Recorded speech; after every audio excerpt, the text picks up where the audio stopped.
آج ویو 360 میں خیبر پختونخوا میں سیکیورٹی کی پریشان کن صورتحال، حکام اسے حل کرنے کے لیے کیا کر رہے ہیں؟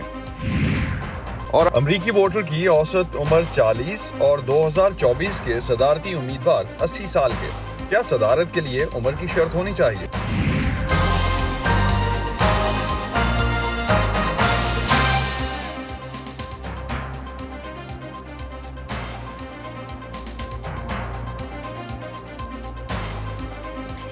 وائس آف امریکہ کے واشنگٹن اسٹوڈیوز میں آپ سب کو خوش آمدید۔ آپ دیکھ رہے ہیں پروگرام ویو 360 اور میں ہوں اسد اللہ خالد۔ خیبر پختونخوا کے جنوبی شہر بنو میں انسداد دہشت گردی پولیس کے دفتر پر قبضہ کرنے والے مبینہ عسکریت پسندوں کے خلاف فوجی کارروائی میں حکام نے تمام عسکریت پسندوں کو ہلاک کرنے کا دعویٰ کیا ہے۔ اس آپریشن کے دوران سیکیورٹی فورسز کے ایک میجر سمیت 6 اہلکاروں کے زخمی ہونے کی تصدیق کی گئی ہے۔ اس سے پہلے کل امریکی محکمہ خارجہ کے ترجمان نیڈ پرائس نے کہا تھا کہ امریکہ بنو میں پیدا ہونے والی صورتحال سے آگاہ ہے اور شدت پسندوں کے خلاف کارروائی کے لیے پاکستان کی مدد کو تیار ہے۔ پاکستان کے صوبے خیبر پختونخوا میں گزشتہ چند ماہ کے دوران سیکیورٹی کی صورتحال خراب ہوئی ہے۔ اتوار کو بنو میں کاؤنٹر ٹیررزم یونٹ کے واقعے سے پیدا ہونے والی صورتحال کے پیش نظر حکومت کو ایک بار پھر کالعدم تحریک طالبان سے بھی رابطہ کرنا پڑا۔ وائس آف امریکہ کے ایاز گل ہمیں اسلام آباد سے جوائن کر رہے ہیں، ان سے اس حوالے سے مزید بات کرتے ہیں۔ ایاز، گزشتہ چند دنوں میں اگر ہم دیکھیں تو بنو کے علاوہ لکی مروت، بلوچستان میں، خوزدار میں اور شمالی وزیرستان میں بھی کئی پرتشدد واقعات ہوئے ہیں۔ اتنی زیادہ تعداد میں دہشت گردی کے واقعات، کیا ٹریگرنگ فیکٹر کیا ہے اور حکومت کے اندر ان واقعات پر کتنی تشویش پائی جاتی ہے؟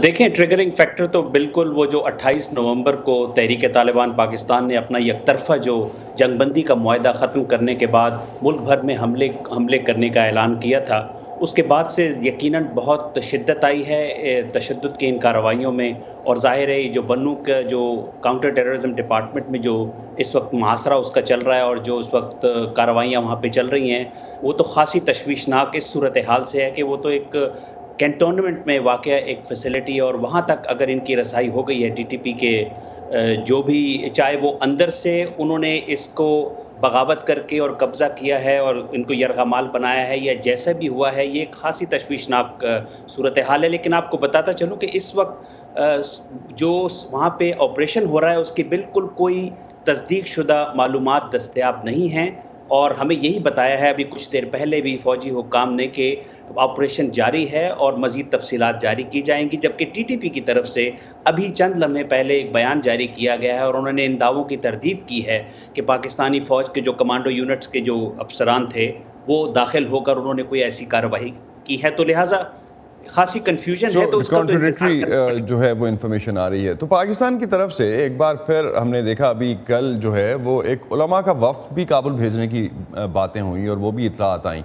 اسلام آباد اس طرح کے روابط سے کیا نتائج حاصل کرنا چاہتا ہے اس سٹیج پہ جب بنو جیسے واقعات سامنے ہیں؟ تو دیکھیں، کوئی بھی وفد بھیجنے کا کوئی فائدہ اس لیے نہیں ہے کہ آج ٹی ٹی پی کے جو سربراہ ہیں ولی نور محسود، انہوں نے واضح طور پر اپنا ایک آڈیو پیغام بھیجا ہے اور وہ کابل میں مقیم ہیں، جس میں انہوں نے یہ جو بنو کے اندر جو کارروائی ہوئی ہے ان اپنے فائٹرز کی بڑی تعریف کی ہے اور ان سے کہا ہے کہ وہ آخری دم تک لڑتے رہیں اور کسی صورت وہ سرنڈر نہ کریں۔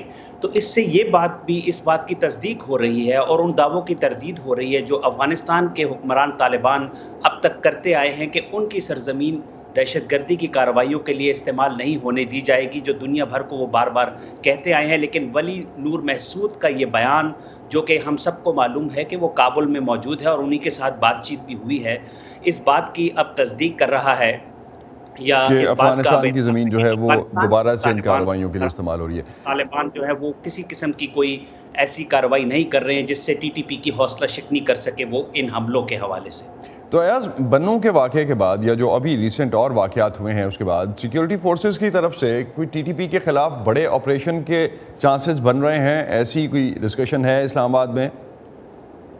جی، اسلام آباد کا تو معلوم نہیں ہے کیونکہ وہاں پہ تو اس وقت ایک نئی آڈیو لیک سابق حکمران وزیر اعظم عمران خان کی آ گئی ہے، اور پچھلے جب یہ محاصرہ چل رہا تھا بنو میں اس کاؤنٹر ٹیررزم سینٹر کا، تو اسلام آباد میں جو سب سے گرم خبر تھی وہ یہ تھی کہ ایک نئی آڈیو لیک سابق وزیر اعظم عمران خان کی جاری کی گئی ہے. جہاں تک عسکری ذرائع ہیں ان کے خیال میں اس وقت حالات اس نہج پر پہنچ چکے ہیں کے پی کے بعض اضلاع میں کہ ایک فوجی آپریشن کی ضرورت محسوس کی جا رہی ہے. لیکن کیا اس کی سرپرستی وفاقی حکومت لے گی یا صوبائی حکومت اس پہ کیا رد عمل ظاہر کرتی ہے، یہ فوری طور پر ابھی واضح نہیں ہے. بہت شکریہ ایاز، آپ ہمیں اپڈیٹ کر رہے تھے اسلام آباد سے، اور اس وقت جو ٹیمپریچر ہے، جو سچویشن ہے وہاں پہ، اور خاص طور پہ اس آپریشن کے حوالے سے جو اپڈیٹس تھے اس پہ آپ نے ہمیں بتایا. Thank you.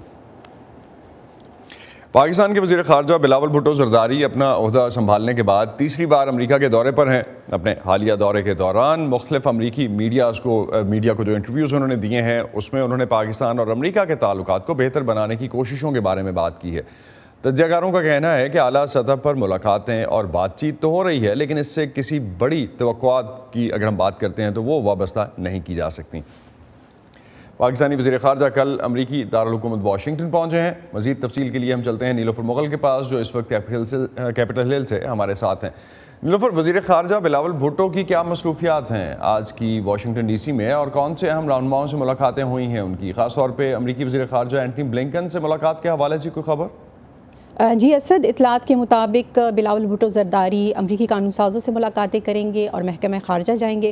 کل انہوں نے امریکی قانون ساز ایمی بیرا سے ملاقات کی اور کہ کس طرح کانگریس جو ہے وہ پاکستان کی بحالی کی کوششوں میں مددگار ثابت ہو سکتی ہیں. ایمی بیرا جو ہے وہ Asia sub committee on U S Pakistan relation کے سربراہ ہیں، اور ہم نے یہ دیکھ رہے ہیں کہ کل انہوں نے یہاں پر پاکستانی کمیونٹی سے بھی ملاقات کی ہے. آج وہ یہاں واشنگٹن ڈی سی میں ایک امریکی تھنک ٹینک ہے اٹلانٹک کونسل، وہاں پر وہ خطاب کریں گے جس میں پاکستان کی خارجہ پالیسی، پاک امریکہ تعلقات، موسمیاتی تبدیلی سے متعلق پاکستان کے جو منصوبے ہیں ان پر وہ بات چیت کریں گے. اور کل وہ یہاں پر پاکستانی میڈیا کے ساتھ ایک پریس کانفرنس میں بھی شرکت کریں گے. اور یہ کہنا کہ امریکی وزیر خارجہ اینٹنی بلنکن سے ان کی ملاقات ہوگی یا نہیں، اس بارے میں امریکی محکمہ خارجہ کا کہنا ہے کہ وہ ابھی اس بارے میں کچھ نہیں کہہ سکتے. نیلوفر، ایک اور بڑی ڈیولپمنٹ بھی ہوئی ہے ڈی سی میں، اس پہ بھی میں آپ کی طرف آؤں گا، لیکن ایک کوئک اس سے پہلے جو ایک جس کرسپ ہے اس کا جو ہوا ہے اب تک، اگر ہم سابق صدر ٹرمپ کے حوالے سے بات کرتے ہیں، جس میں امریکی کانگریس کی ایک کمیٹی نے محکمہ انصاف سے سفارش کی ہے کہ 2020 کے صدارتی انتخابات کے نتیجے کو بدلنے اور تشدد کو ہوا دینے کی غیر قانونی منصوبہ بندی پر سابق صدر ڈونلڈ ٹرمپ کے خلاف مجرمانہ الزامات عائد کیے جائیں. کیا سفارشات جو ہیں وہ اس وقت پیش کی گئی ہیں جسٹس ڈپارٹمنٹ کو، اور تجزیہ کار کیا کہتے ہیں صدر ٹرمپ کی سیاست پر کیا فرق پڑے گا اس سے؟ جی اسد، کل ہاؤس سلیکٹ کمیٹی کی یہ 10ویں اور آخری پبلک ہیئرنگ تھی. 18 ماہ کی جو انویسٹیگیشن تھی، جو تحقیقات تھی، اس کے دوران کمیٹی نے 1000 سے زیادہ گواہان پیش کیے ہیں. اس کے علاوہ اگر ہم دیکھیں تو انہوں نے 1 لاکھ صفحات پر مشتمل جو ہے دستاویزات پیش کی ہیں. یہ کمیٹی جس میں تقریباً 7 ڈیموکریٹس اور 2 ریپبلکن قانون ساز شامل ہیں، انہوں نے متفقہ طور پر ووٹ دیا ہے کہ امریکی محکمہ انصاف جو ہے سابق صدر ڈونلڈ ٹرمپ اور ان کے حامیوں کے خلاف 2021 میں کانگریس پر حملے کے لیے ان کے خلاف الزامات، باقاعدہ الزامات عائد کرے اور عدالتی کارروائی کی انہوں نے سفارش کی ہے. لیکن یہاں پر یہ بتانا ضروری ہے کہ جو ہاؤس سلیکٹ کمیٹی ہے وہ محکمہ انصاف کو، اس کے پاس یہ اختیارات نہیں ہے کہ وہ محکمہ انصاف کو ان سفارشات پر عمل درآمد کے لیے دباؤ ڈالیں. 18 ماہ کی تحقیقات کے دوران جو بھی انویسٹیگیشن یا جو بھی ثبوت سامنے آئے ہیں انہوں نے وہ بھی محکمہ انصاف کو فراہم کیے ہیں. اور اگر ہم چارجز کی بات کریں کہ ان کے خلاف کیا چارجز لگائے گئے ہیں، تو 4 چارجز جو ہیں وہ اس وقت سامنے آئے ہیں کہ سابق صدر ڈونلڈ ٹرمپ کے حامیوں نے یعنی کانگریس کی باضابطہ کارروائی میں ملوث ہونے کا ان پر الزام عائد کیا گیا ہے. اس کے علاوہ امریکی حکومت کے خلاف فراڈ کرنے کی سازش کا الزام عائد کیا گیا ہے، اور ملک کے خلاف بغاوت پر اکسانے کا الزام ہے، اور آخر میں غلط بیانی سے کام لینے کی سازش کے الزامات جو ہیں وہ سفارشات میں شامل ہیں. جی اسد، بہت شکریہ نیلوفر. آپ اس حوالے سے ہمیں اپڈیٹ کر رہی تھیں کہ اس وقت جو ہے وہ ڈی سی کی باقی ڈیولپمنٹس ہیں سابق صدر ڈونلڈ ٹرمپ کے حوالے سے بھی جو سفارشات ہاؤس کی کمیٹی کی طرف سے پیش کی گئی ہیں. امریکی تاریخ میں پہلی بار ہے کہ ایوان نمائندگان کے 7 ڈیموکریٹس اور 2 ٹرمپ مخالف ریپبلکن اراکین پر مشتمل پینل نے متفقہ طور پر استغاثہ پر زور دیا ہے کہ سابق صدر کے خلاف 4 الزامات عائد کیے جائیں. وائس آف امریکہ کی کیتھرین جپسن اس وقت ہمارے ساتھ موجود ہیں. ان سے سابق صدر ڈونلڈ ٹرمپ کے حوالے سے ایوان نمائندگان کی کمیٹی کی سفارشات پر بات کرتے ہیں. Thank you, Catherine, for joining us this morning. What does this House committee recommendations mean now? We know the recommendations have been made to the Justice Department. What's next in terms of the judicial process? That's right. So the House Select Committee cannot refer criminal charges. They can't pursue criminal charges. What they can do is refer to them to the U.S. Department of Justice. Now that decision is up to the Attorney General of the United States. We know that the U.S. Congress has never referred criminal charges for a former U.S. president. So this is quite a big decision for the U.S. Attorney General. He's going to have to weigh the fact that he is part of the Biden administration, the political considerations there, versus the evidence that the committee has gathered over the course of a year-and-a-half-long investigation. And tomorrow, we're going to be getting even more evidence when that final report is released. U.S. lawmakers are saying that will provide much more context for the reason why they feel those criminal charges should be referred.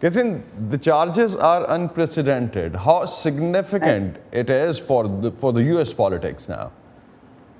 Well, the significance in one sense for U.S. politics is that some analysts here in the United States are saying that just the mere fact that the former president is facing the referral of these criminal charges could disqualify him from ever seeking public office in the United States again, particularly that one criminal referral of aiding the insurrection. That is a really serious charge. The fact that they said that he was helping, aiding, abetting those insurrectionists at the U.S. Capitol on January 6th, that could possibly go all the way to the U.S. Supreme Court, the highest court in the land. Very much expected that Trump and others would fight that, and that they would have to sort out exactly what you do in this extraordinary situation when a former U.S. president is accused of aiding an insurrection. So this is really an unprecedented situation, and we don't know quite yet how it will play out.